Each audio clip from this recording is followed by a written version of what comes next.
Just a moment.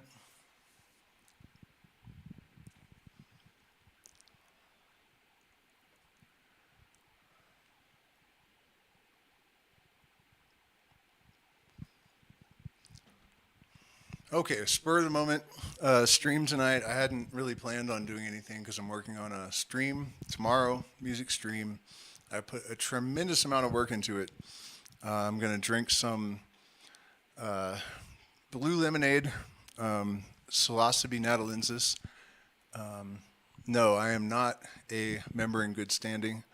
No particular reason for that, but I'll actually talk a little bit about that history because it's extremely relevant. But anyways, yeah, I wasn't planning on doing a stream tonight, so it's a little bit ramshackle. But I realized it was Friday the 13th.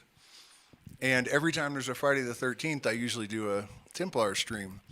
And I'm sure most of you guys know, but just in case, the Templars were warrior monks, medieval. And the legend is that they were defending the Holy Grail, the Graal of God, right? The chalice that held the blood of Christ. So, you know, they generally presented themselves as like very Christian holy men, but probably not true. And they made a lot of references to never, you know, for example, never revealing the secret of what their real agenda was, who they, you know, hold on, let me look at the chat.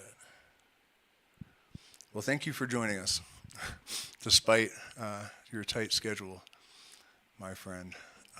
Yeah, I can see your comment.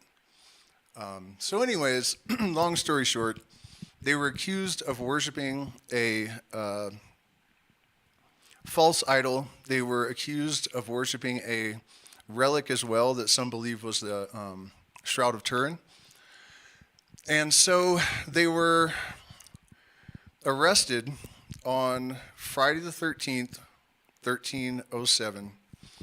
An edict was issued by King Phillip the IV for their heads, right?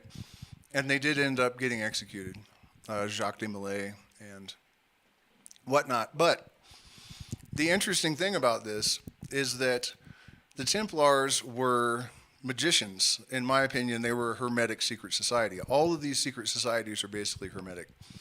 And one of the most interesting parts of the story is that they were alchemists, right? And the real reason they got executed had nothing to do with heresy. Heresy. You know, that's an excuse.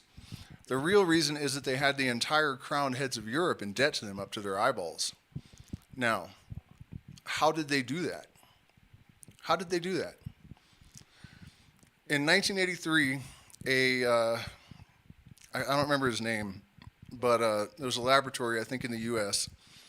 They were able to knock a proton off of mercury and make gold. And the misconception with, you know, the common misconception is that alchemy is lead into gold. Lead is part of the process, but mercury is the substance that's actually transmuted. And that makes sense because mercury is the mediator, right? The Promethean conduit for the gold of higher consciousness, the philosopher's stone, right? And Mercury is the closest planet to the sun, which is wild because there's no way that whoever named the sun and Mercury knew that there was a correspondence in the elements, right? So this book here is called Morals and Dogma, and it was written by the Supreme Commander of the Southern Jurisdiction of the Scottish Rite of Freemasonry in the United States. It was published in 1851, and among other things, we're actually going to read a little bit of it. He mentions in the book the process of transmuting mercury into gold, and it is identical to what we have done in the laboratory. So, you know, you may dismiss that as a coincidence if you're insane. You know what I mean? So my suspicion has always been that the Templars were successful at alchemy. And that's how they got, all of the rulers of Europe in debt to them. It really doesn't make any sense that they came up with, and yeah, they created banks, and, people, when I bring this up, they always give this history, and it's like, okay, go start a bank. You know what I mean? That doesn't explain anything. So, interesting possibility that the Templars were successful at alchemy. And I guess we'll talk a little bit about the book here.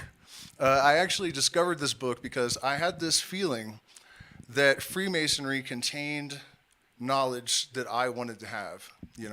I just had this intuitive feeling that I knew what the secrets were, and I wanted confirmation. So I was looking for this book, Morals and Dogma, and it was supposed to be secret.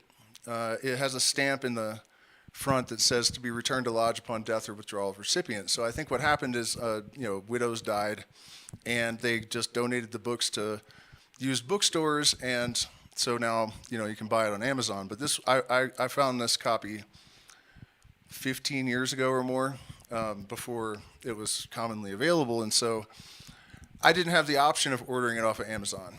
And I dreamed that it was on the bookshelf at the local used bookstore. And I woke up and I told my girlfriend, that book that I want? It's at the bookstore. And I only did that because I wanted a witness for my own sanity. There was a lot of this kind of thing going on at the time. We go down to the bookstore, and it's exactly where it was in the dream, on the bookshelf. So there is a tremendous amount of knowledge in this book. Really, Freemasonry, at least as it originally was intended, is like a compendium of wisdom and knowledge gathered from different cultures and adepts, the Eleusinian mysteries, the Pythagorean school, anything that is really useful and powerful and true is sort of added and compiled into this compendium, So these days, I think the fraternity has been hijacked, and I'm going to explain how that happened, actually, to set this up. The stream I'm doing about Hermes and the Corpus Hermeticum, I was doing a little bit of research last night, and I started comparing Gnosticism to Hermeticism because they're strikingly similar. And I realized that Gnosticism was basically a more paranoid version of Hermeticism, right? In the Hermetic body, for example, the governors, the 7 governors, are not evil. They're not against mankind. They have a role in regulating the fate and destiny and exerting an influence, but it's a neutral influence. It's more something like gravity.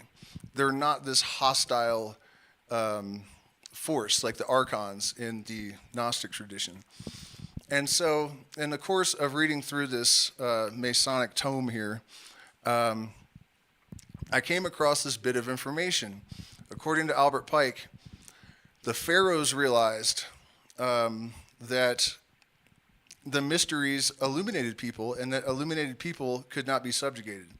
They don't need to be ruled, and they know they don't need to be ruled. So they set about to dismantle the mysteries, and that's why they introduced the monotheistic religion, right? So around this time, Pythagoras and I think it was Euripides, but primarily Pythagoras is the important one. They had come to Egypt, and they had taken initiation in the mysteries and brought them back to Greece. So eventually, the Eleusinian mysteries in Rome caused the same reaction from the authorities. The Roman consulate realized this is a problem for us. We cannot have people becoming illuminated. They will not accept the religions that we want to force down their throats. You know what I mean? It's not good. So 3rd century, they banned the mysteries there. Aristotle said of this, without the mysteries, humanity is lost. They went underground, preserved them. But the specific action that the Roman consulate took was to send a certain type of magistrate called an archon into the mysteries with the purpose of subverting them and stealing the secrets, basically. So get it? The archons of the Gnostic belief were actually people. And that paranoia about the, archons and that evil came from the direct experience of this persecution, right? And so it's something that really persists as a problem to this day. For example, I've considered changing my name, the name of this channel, because I didn't really realize when I created it that people associate Gnosticism, the word Gnostic, with Christianity, And so there's like a religious undertone. People have told me, you might want to change the name because it kind of implies something religious. To me, it just means knowledge of light, the Illuminostic, But it's yet another way that Christianity has kind of, what's it called when the cop says, give me your car? Commandeered. They commandeered the mysteries, corrupted them, weakened them, and kind of transformed them from a tool for liberation into a tool for subjugation, right? It's one of the most evil tricks that anyone has ever foisted upon humanity. How would they transmute mercury to gold without a nuclear reactor? It's just an electric charge, I guess. The details actually in depth are in one of my videos. I did a debunk of Billy Carson. Was it Billy Carson and Professor Dave simultaneously? Because Professor Dave did a debunk of Carson, but a lot of the things Professor Dave said were completely wrong. So I made a video that goes through this stuff. And so if you find that video, exactly how they transmute the mercury into, mercury into gold is described there. So back to the Templars, the connection between hermetic knowledge and the Templars is not something that's really overtly discussed by people, but alchemy is generally attributed to having come from Hermes Trismegistus. Also, the secrecy is indicative of this hermetic tradition. And another interesting possibility, I guess, Baphomet, and I know a lot of people say Baphomet, but the T in French at the end of a word is silent, so it's Baphomet. Baphomet, the depiction that we all know of the as above, so below, androgynous goat demon-looking thing is really just a glyph of nature. There's nothing evil about it. It says Solvet Coagula, usually somewhere on the throne. But another way that this kind of connects into the mysteries is that Baphomet is actually a cipher. And there is a type of gematria called Timera, where, there's a bunch of different types of gematria, but it's a way of rearranging the letters based on a cipher. And when you apply this cipher to Baphomet, you get Sophia, wisdom, right? So the fact that we had this cipher that is decoded using gematria, these are all indications that this association with the hermetic knowledge and these secrets of alchemy and gematria and, on and on is valid. So, what was I going to say about the number 13? Well, let's skip that. So, the Templars, because I don't have a ton of time, and I definitely want to get to this book, because I'm trying to offer something that people might not be really aware of. So, one of the benefits of Morals and Dogma, and by the way, we have been going through this book, certain degrees, in my Patreon for years now, and there is a tremendous wealth of insights and hidden histories, all sorts of mysteries that have plagued me for decades were resolved by a lot of the information in this book. So join my Patreon if you're interested in that kind of thing. We're also going into all sorts of other related topics, shamanism, analysis of various occult works and whatnot. So, I'm trying to find where he starts with the Templars. Okay, so the Knight Kadosh.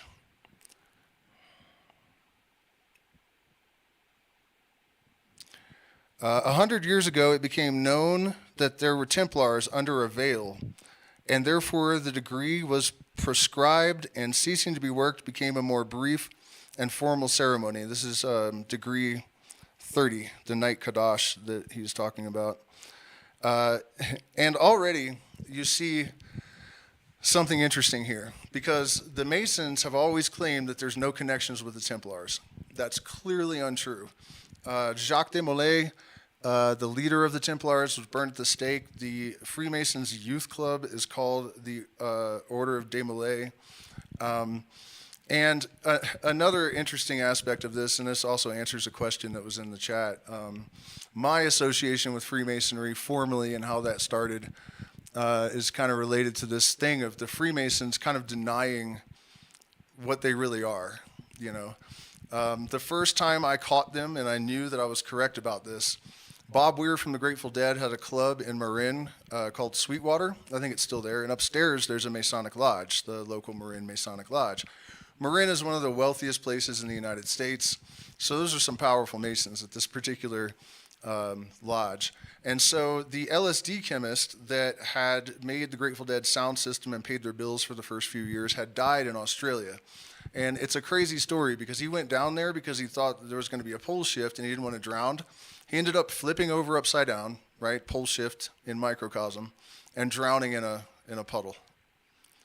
So the whole thing of trying to avoid flipping over and drowning, it still happened to him. So anyways, it was a wake for Owsley, and they had it in the Masonic Temple upstairs. So after the little concert and the drinks and whatnot, everyone went upstairs to the temple room, and it was an absurd scene. There's like day glow. They were trying to simulate like the acid test kind of environment from back in the day. And I looked, and there was a bookshelf.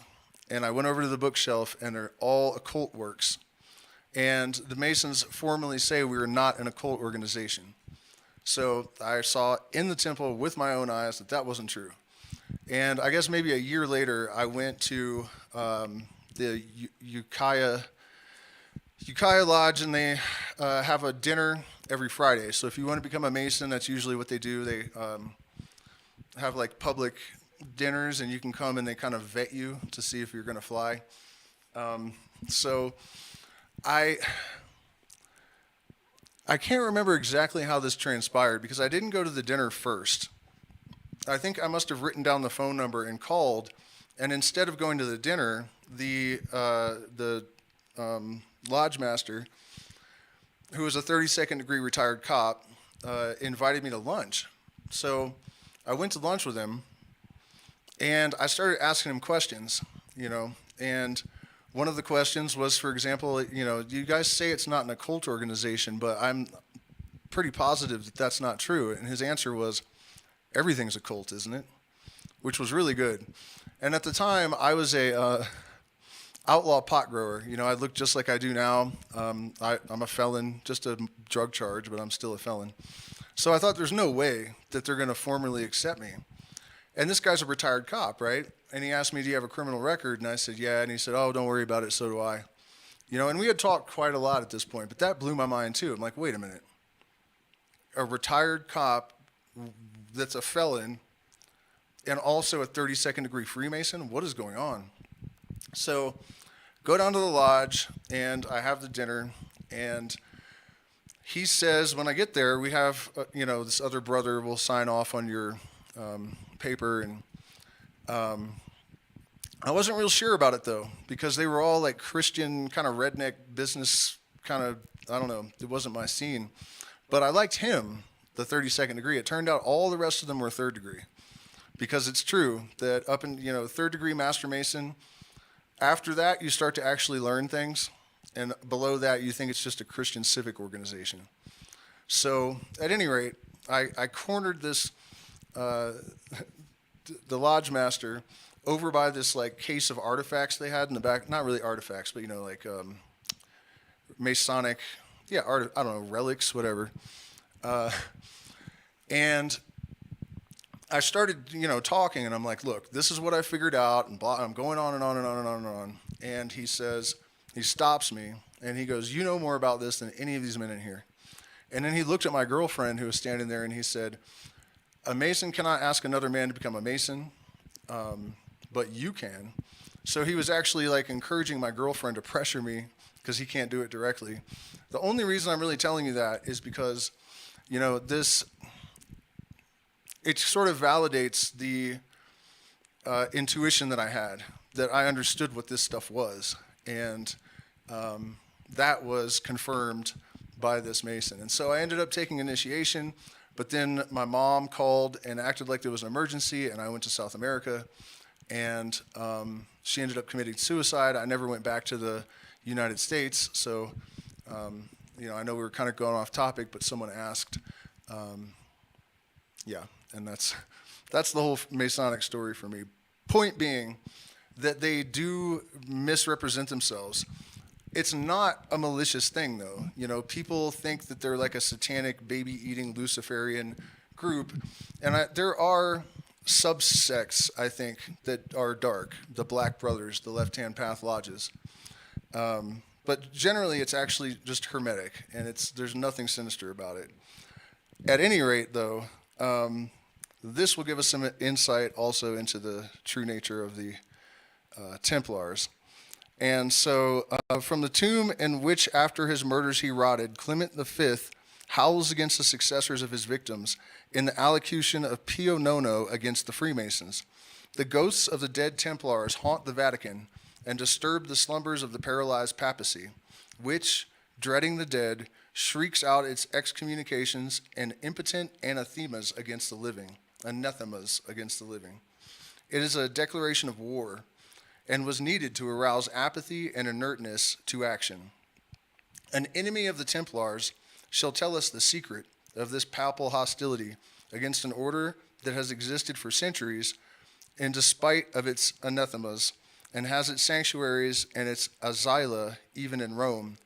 It will be easy as we read to separate the false from the true, the audacious conjectures from the simple facts. A power that ruled without antagonism and without concurrence, and consequently without control, proved fatal to the sacerdotal royalties, while the republics, on the other hand, had perished by the conflict of liberties and franchises.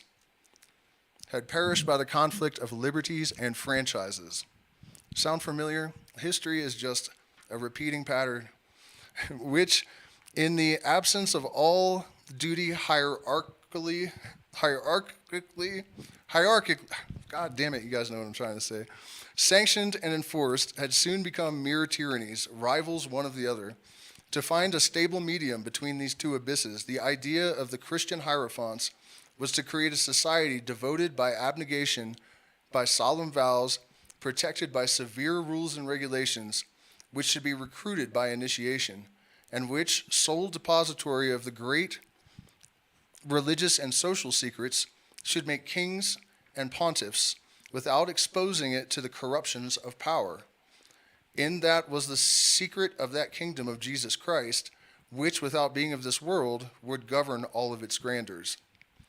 The idea presided at the foundation of the great religious orders, so often at war with the secular authorities, ecclesiastical or civil. Its realization was also the dream of the dissident sects of Gnostics and the Illuminati, who pretended to connect their faith with the primitive tradition of the Christianity of St. John. It at length became a menace for the church and society when a rich and dissolute order, initiated in the mysterious doctrines of the Kabbalah, seemed disposed to turn against legitimate authority, the conservative principle of hierarchy, and threatened the entire world with an immense revolution. Now, this is one of those things that, people have written me off, and, I've caught hell for it. But the Illuminati are not the enemy. What if there is some weird satanic cult in Hollywood that is, and there's a cult of evil rulers on this planet? That's not the Illuminati. They have demonized the Illuminati in order to discourage people from finding the truth. What he was describing about how The Templars and the Illuminati were really trying to find a way to not rule, but to allow wisdom, uncorrupted and guided by the deep truths, knowledge, and wisdom of nature, and the light of illumination, to somehow make that the law of the world. It's true that the leader of the Illuminati wanted to get rid of religion, and he wanted to get rid of nations, but only because religion is all distortions of this original current of truth and wisdom. And it is built upon the martyrs, really, like Jacques de Molay, and the bones of Hermes. And the real objective of the Illuminati was to subvert the banking and educational systems and to teach illumination to mankind. And this is not doctrine and dogma. This is a method of teaching people to be able to learn, to read the book of nature, the allegories of the book of nature, and to catalyze processes internally that lead to illumination. That was the real goal, and that is why you have been taught that they are your enemy. Go read Adam Weisshaupt papers. They're online. No one here would take issue with anything that he said. And, he said they pretended to be Christian and whatnot. You'll notice that sometimes he'll mention Christ and stuff, like kind of in passing, because he has to put on this facade in order to get into the lodges and then fix the problem that we have with the Black Brothers. The Templars, whose history is so imperfectly known, were those terrible conspirators. In 1118, 9 Knights Crusaders in the East, among whom were Geoffroy de Saint-Omer and Hugh de Payens, I guess I'm probably not saying his name right, consecrated themselves to religion and took an oath between the hands of the Patriarch of Constantinople, a see always secretly or openly hostile to Rome from the time of Plotinus. The avowed object of the Templars was to protect the Christians who came to visit holy places. Their secret object was rebuilding the Temple of Solomon on the model prophesied by Ezekiel. This rebuilding, formerly predicted by the Judaic, mysteries of the earlier ages, had become the secret dream of the patriarchs of the Orient. The Temple of Solomon, rebuilt and consecrated to the Catholic worship, would become in effect the metropolis of the universe.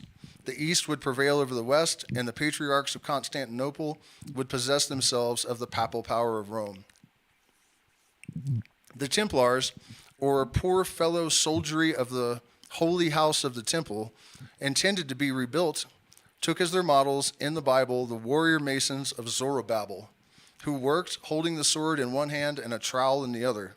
Therefore it was that the sword and the trowel were the insignia of the Templars, who subsequently, as will be seen, concealed themselves under the name of Brethren Masons. This name, Frères Maçons in the French, probably Frères Maçons, I have no idea, I don't speak French at all, adopted by way of secret reference to the builders of the Second Temple, was corrupted in English into Freemasons, as Pythagore de Crotone was into Peter Gower of Groton in England, or Karum, a name misrendered into Hiram. From an artificer in brass and other metals, became the chief builder of the Heikel Kadesh, the holy house of the Temple of Solomon. And the words Banai and Banaim yet appear in the Masonic degrees as secret words, as you now know as an initiate, meaning builder and builders. The trowel of the Templars is quadruple, and the triangle plates of it are arranged in the form of a cross, making the Kabbalistic pantacle known by the name of the Cross of the East, the Knight of the East, and the Knight of the East and West. Having their titles secret allusions to the Templars, of whom they were at first the successors.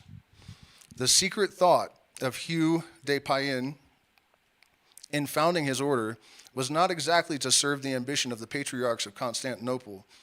There existed at that period in the East a sect of Johannite Christians who claimed to be the only true initiates into the real mysteries of the religion of the Savior.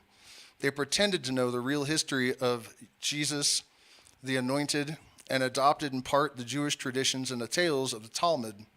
They held that the facts recounted in the Evangels are but allegories and not literal truths, the key of which St. John gives in saying that the world might be filled with the books that could be written upon the words and deeds of Jesus Christ, words which they thought would be only a ridiculous exaggeration if he were not speaking in allegory. The distortions of this have been varied and prolonged to infinity. The Johannites ascribed to St. John the foundation of their secret church, and the Grand Pontiffs and the sect assumed the title of Christos, anointed or consecrated, and claimed to have succeeded one another from St. John by an uninterrupted succession of pontifical powers. He who, at the period of the foundation of the Order of the Temple, claimed these imaginary prerogatives was named Theoclit. He knew Hugh. He initiated him into the mysteries and hopes of his pretended church. He seduced him by the notions of sovereign priesthood and supreme royalty, and finally designated him as his successor. Thus, the order of the Knights of the Temple was at its very origin devoted to the cause of opposition to the tiara of Rome and the crowns of kings, and the apostolate of Kabbalistic Gnosticism was vested in its chiefs. For St. John himself was the father of the Gnostics, and the current translation of his polemic against the heretical of his sect and the pagans who denied Christ was the Word is throughout a misrepresentation or misunderstanding of the whole spirit of the Evangel. The tendencies and tenets of the order were enveloped in profound mystery, and it externally professed the most perfect orthodoxy. The chiefs alone knew the aim of the order. The subalterns followed them without distrust. These chiefs that he's referencing are also still referred to by occultists like Aleister Crowley. I mean, obviously, he's not still referring to anyone, he's dead. But these secret chiefs are hidden governors, something like the governors of the Hermeticism or the archons of Gnosticism, except that they may actually be physical people with physical bodies that represent different lineages, different currents of initiation, and they are said to have a lot of influence over the evolution of mankind and our destiny. To acquire influence and wealth, then to intrigue, and at need to fight, to establish the Johannite or Gnostic and Kabbalistic dogma were the objects and means proposed to the initiated brethren. The papacy and the rival monarchies, they said to them, are sold and bought in these days. They are corrupt, and tomorrow perhaps and hopefully will destroy each other. All that will become the heritage of the temple. The world will soon come to us for its sovereigns and pontiffs. We shall constitute the equilibrium of the universe and be rulers over the masters of the world. And so what they're saying there is that, they're like, we are not corruptible. We have achieved illumination, and these rulers are going to destroy each other. All we have to do is get out of the way and wait for them to do it. This is one of the arguments against hostile alien races, that, we are both good and bad humans, and we're not going to make it off the planet if we don't change. So, a truly evil race of people would do each other in, and they would never make it off their planet. The Templars, like all other secret orders and associations, had two doctrines, one concealed and reserved for the masters, which was Johannism, and the other public, which was Roman Catholic. Thus, they deceived the adversaries whom they sought to supplant. Hence, Freemasonry, vulgarly imagined to have begun with the Dionysian architects or the German stoneworkers, adopted St. John the Evangelist as one of its patrons, associating with him in order not to arouse the suspicions of Rome, St. John the Baptist, and thus covertly proclaiming itself the chief of the Kabbalah and Essenism together. So let me check in with the chat. I see there's kind of a lot. Yeah, the guitar is happening tomorrow. I I will play plenty tomorrow. My last name Temple is from Templar. Nice. Okay, let's see the other chat. Yeah, so far this is wild. It's really wild to see this being read publicly. Really, I mean. Anyways, for the Johannism of the adepts was the Kabbalah of the early Gnostics, degenerating afterward into those heretical forms which Gnosticism eventually developed, so that even Mainz had his followers among them. Many adopted his doctrines of the two principles, the recollection of which is perpetuated by the handle of the dagger and the tessellated pavement or floor of the lodge, stupidly called the indented tessel, and represented by great hanging tassels, when it really means a tesserated floor, from the Latin tessera, of white and black lozenges, with a necessarily denticulated or indented border or edging. And wherever, in the higher degrees, the two colors, white and black, are in juxtaposition, the two principles of Zoroaster and Mainz are alluded to. With others, the doctrine became a mystic pantheism, descended from that of the Brahmins, and even pushed to an idolatry of nature and hatred of every revealed dogma. The symbolism of the black and white tiles in the Masonic lodges is actually deeper than people realize, I think. You know, the obvious thing of like the interaction of duality, the dark and light, good and evil, that whole thing. But in the real process of initiation and like the Eleusinian mysteries and the mysteries of Isis and these, you know, older schools, the initiate was pushed through a series of experiences that were so terrifying, the dark aspect of it, that it is said that they often died. And the light was, you know, psychedelic beverages and orgies and, you know, so they were brought through these absolute extremes, because the truth is that illumination is not just, you know, huffing unicorn farts and blowing lines of fairy dust.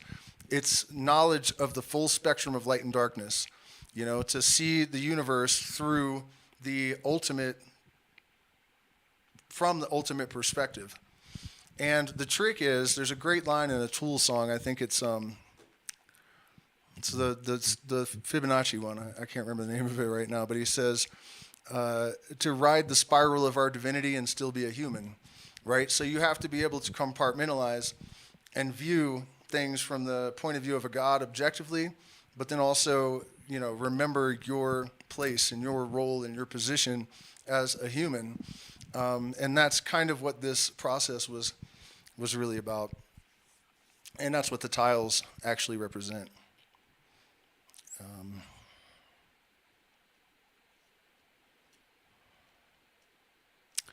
To all this, the absurd reading of the established church, taking literally the figurative, allegorical, and mythical language of a collection of Oriental books of different ages, directly and inevitably led. The same result long after followed the folly of regarding the Hebrew books as if they had been written by the unimaginative, hard, practical intellect of the England of James I and the bigoted stolidity of Scottish Presbyterianism. What he's saying there is that there is a degradation that has happened through the translations of these ancient and holy books. And that was kind of a swipe at the King James version of the Bible.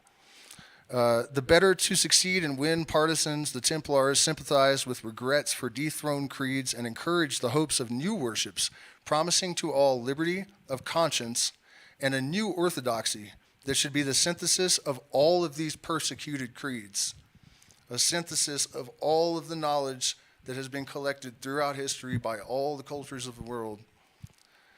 It is absurd to suppose that men of intellect adored a monstrous idol called Baphomet or recognized Muhammad as an inspired prophet. Their symbolism, invented ages before to conceal what it was dangerous to avow, was of course misunderstood by those who are not adepts, and to their enemies seemed to be pantheistic. the calf of gold made by Aaron for the Israelites, but was one of the oxen under the laver of bronze, and the cherubim of the propitiatory misunderstood. The symbols of the wise always become the idols of the ignorant. The symbols of the wise always become the idols of the ignorant.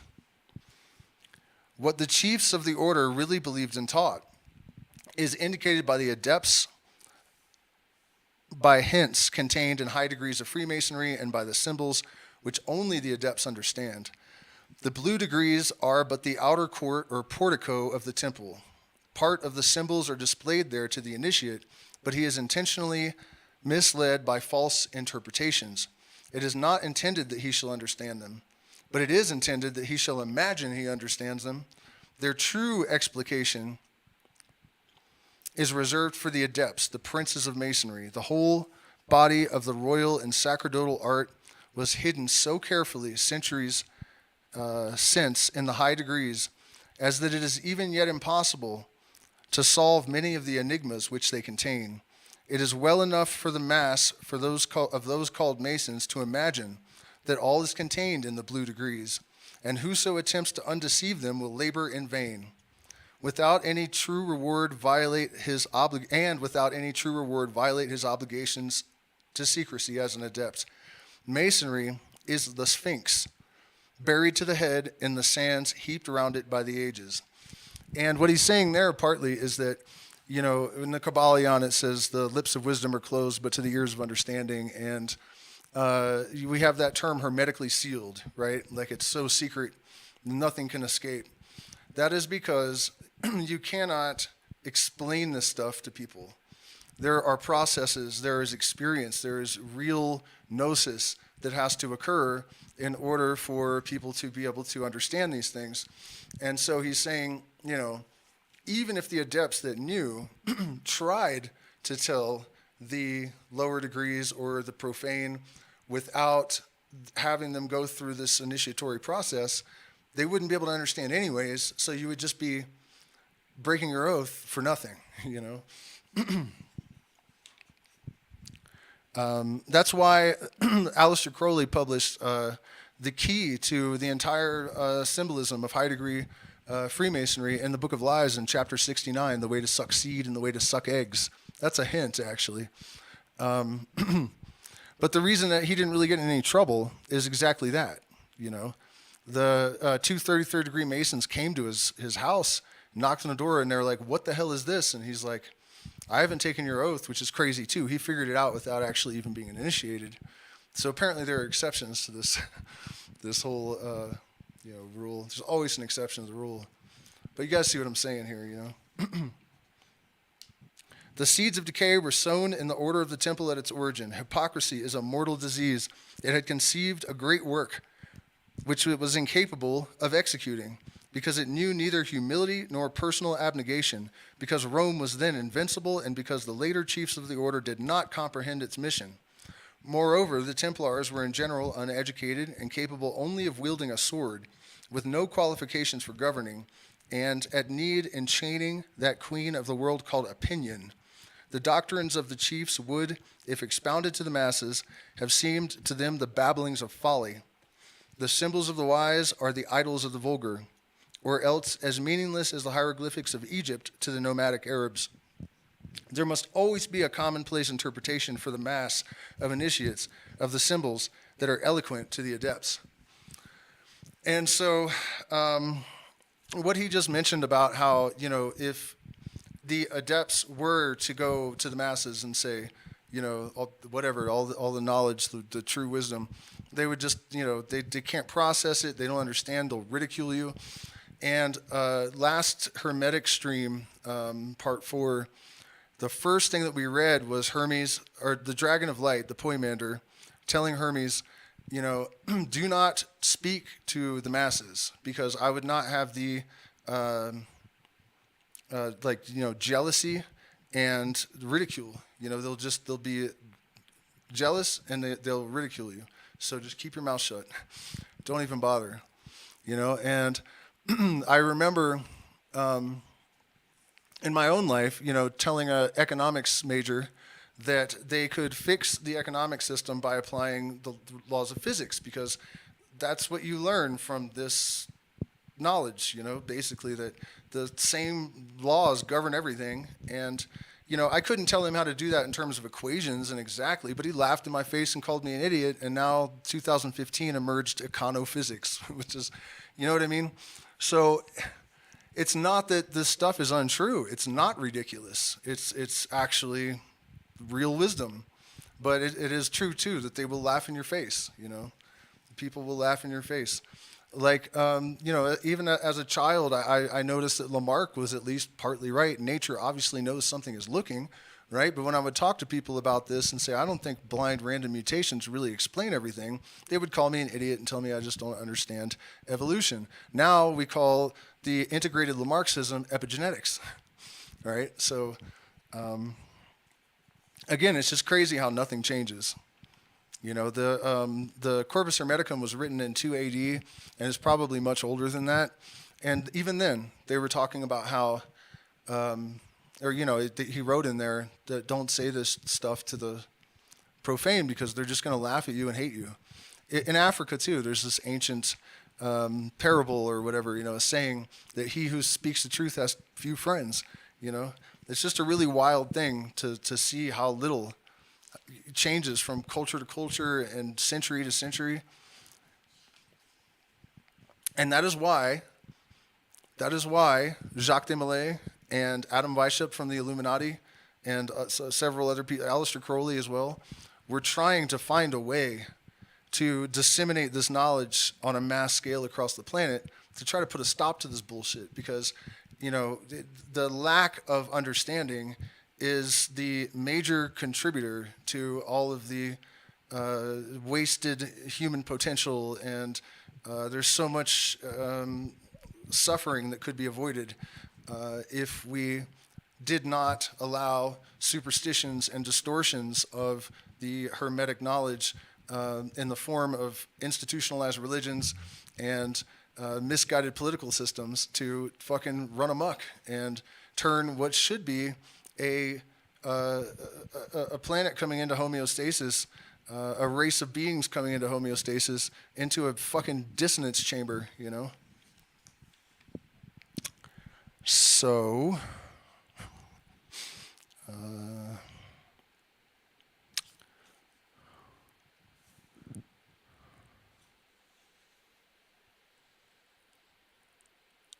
hypocrisy is a mortal disease. That's a good line. So Hugh de Payen himself had not that keen and far-sighted intellect, nor that grandeur of purpose which afterward distinguished the military founder of another soldiery that became formidable to kings. The Templars were unintelligent and therefore unsuccessful Jesuits. Their watchword was to become wealthy in order to buy the world. They became so, and in 1312 they possessed in Europe alone more than 9,000 seigneuries. Riches were the shoal on which they were wrecked. They became insolent and unwisely showed their contempt for the religious and social institutions which they had aimed to overthrow. Their ambition was fatal to them. Their projects were divined and prevented. Rome, more intolerant of heresy than of vice and crime, came to fear the order, and fear is always cruel. It has always deemed philosophical truth the most dangerous of heresies, and has never been at a loss for a false accusation, by means of which to crush free thought. Pope Clement V and King Philip le Bel gave the signal to Europe, and the Templars, taken as it were in an immense net, were arrested, disarmed, and cast into prison. Never was a coup d'etat accomplished with a more formidable concert of action. The whole world was struck with stupor and eagerly waited for the strange revelations of a process that was to echo through so many ages. So what he's saying is that they did have this knowledge at one point, but maybe their success in alchemy, but eventually they didn't exactly become corrupted, but they became distracted and they became lost, and it became more about the wealth. The original objective was to accumulate the wealth in order to use it to dethrone the Vatican and, the European overlords and whatnot, and that they kind of got derailed in that process, and they didn't act swiftly and with enough concision, and so there was time for their plans to be divined and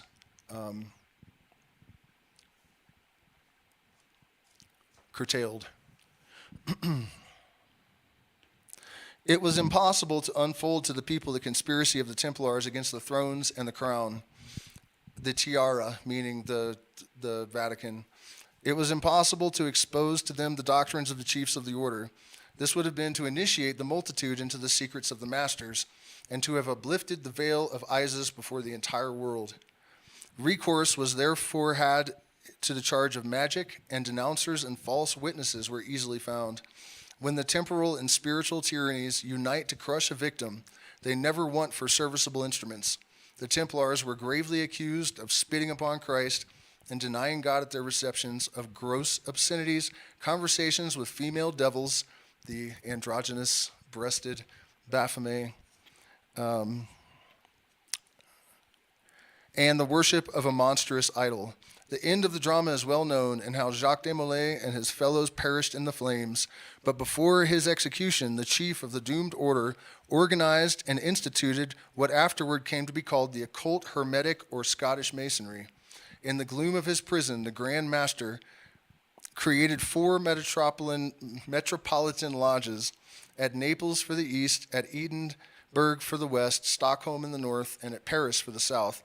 The initials of his name, ABM, found in the same order in the first 3 degrees, are but one of the many internal and cogent proofs that such was the origin of modern Freemasonry. The legend of Osiris was revived and adopted to symbolize the destruction of the order and the resurrection of Kurum, slain in the body of the temple of Kurum Abai, the master, as the martyr of fidelity to obligation, of truth and conscience, prophesied the restoration to life of the buried association.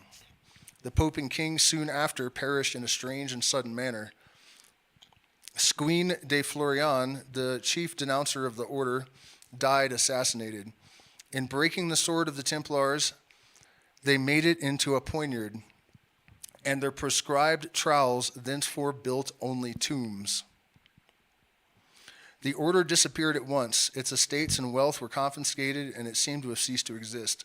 Nevertheless, it lived under other names and governed by unknown secret chiefs, revealing itself only to those who, in passing through a series of degrees, had proven themselves worthy to be entrusted with the dangerous secrets. The modern orders that style themselves Templars have assumed a name to which they have not the shadow of a title. The successors of the ancient adepts of the Rosy Cross, abandoning by degrees the austere and hierarchical science of their ancestors in initiation, became a mystical sect, united with many of the Templars, the dogma of the two intermingling, and believed themselves to be the sole depositories of the secrets of the Gospel of St. John, seeing in its recitals an allegorical series of rites proper to complete the initiation.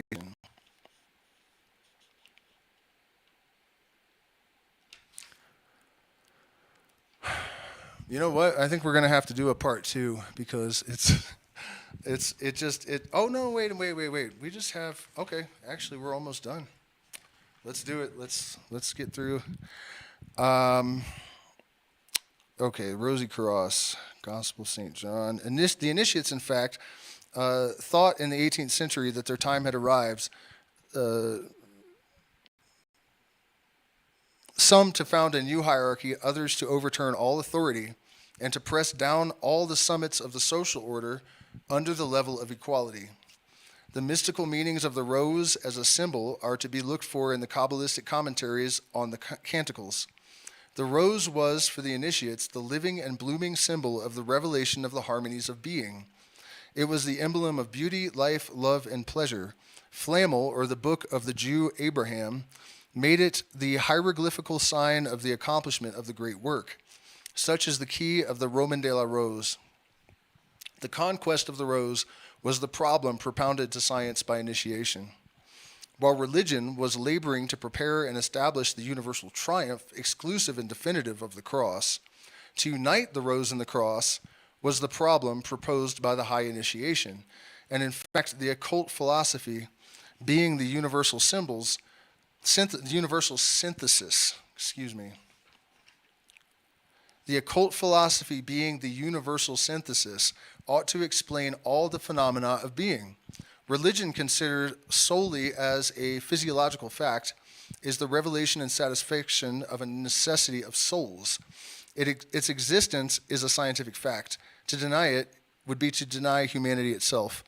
The Rose-Croix adepts respected the dominant hierarchical and revealed religion. Consequently, they could no more be the enemies of the papacy than of legitimate monarchy. And if they conspired against popes and kings, it was because they considered them personally as apostates from duty and supreme favorers of anarchy.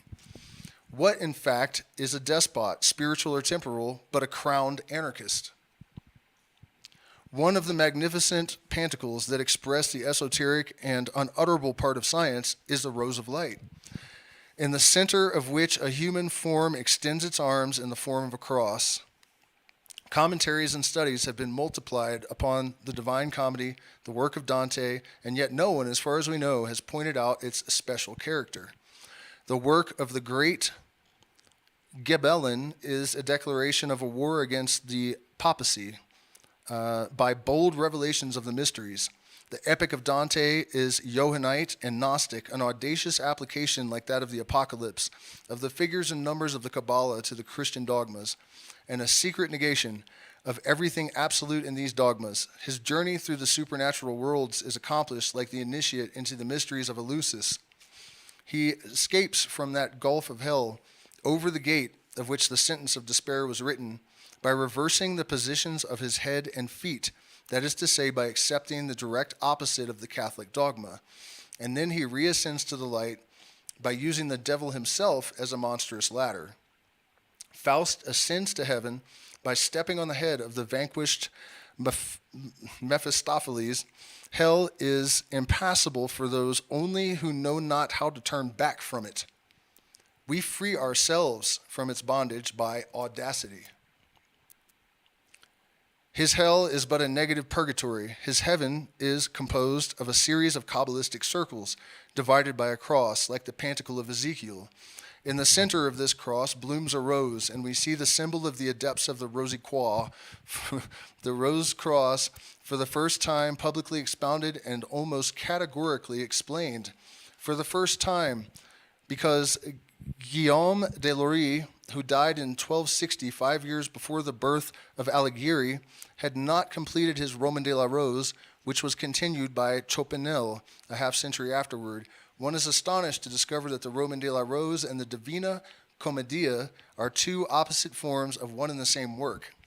Initiation into independence of spirit, a satire on all contemporary institutions, and the allegorical formula of the great secrets of the Society of the Rosy Cross. This is the last page. The important manifestations of occultism coincide with the period of the fall of the Templars. Since Jean de Meung, or Chopinal, contemporary of the old age of Dante, flourished during the best years of his life at the court of Philippe de Belle, the Roman de la Rose is the epic of old France. It is a profound book, under the form of levity, a revelation as learned as that of Apuleius of the mysteries of occultism. The rose of flannel, that of Jean de Meung, and that of Dante grew on the same stem. Swedenborg's system was nothing else but the Kabbalah, minus the principle of the hierarchy. It is the temple without the keystone and the foundation. Count Cagliostro, who is one of the people that Aleister Crowley claimed to be a reincarnation of, he said one of the most brilliant things that I've ever heard in my life. It's sorry, that's not Cagliostro. That was the Comte de Phoenix. Still, it fits here. The paradox of the Comte de Phoenix was, the absolute rule of the state shall be a function of the absolute liberty of the individual will.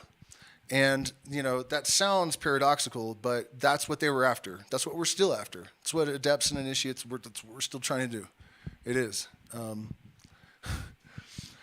And what it means is that there is no law, there's no doctrine, there is no religious commandment that is going to make people act right.